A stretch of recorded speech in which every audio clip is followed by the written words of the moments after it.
యుద్ధ సమయంలో శ్రీలంక సంచలన నిర్ణయం తీసుకుంది. ఇరాన్కు శ్రీలంక ప్రభుత్వం సాయం అందించేందుకు సిద్ధమైంది. ఇరాన్ నేవీ అండ్ ఇరాన్ సైలర్స్కి, మరి ముఖ్యంగా ఇరాన్ సైలర్స్ అంటే ఇరాన్ నావికులకు 1 నెల ఉచిత వీసాను ప్రకటించింది ఆ దేశం.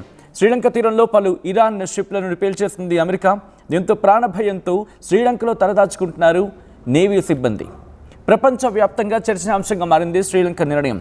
మరోవైపు ఇరాన్ అమెరికా దేశాల మధ్య తీవ్రమైన యుద్ధ వాతావరణం నెలకొంది.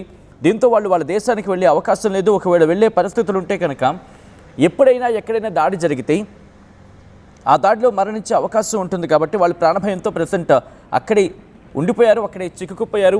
తమ దేశం వెళ్ళాలని ఆసక్తి ఉన్నా, తమ దేశం వెళ్ళాలనే ఆలోచన ఉన్నప్పటికీ కూడా వాళ్ళు వెళ్ళలేని పరిస్థితుల్లో ఉన్నారు.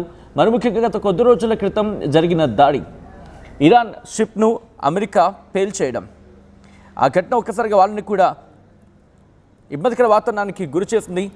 ఇరాన్ షిప్ను పేల్చేసింది అమెరికా.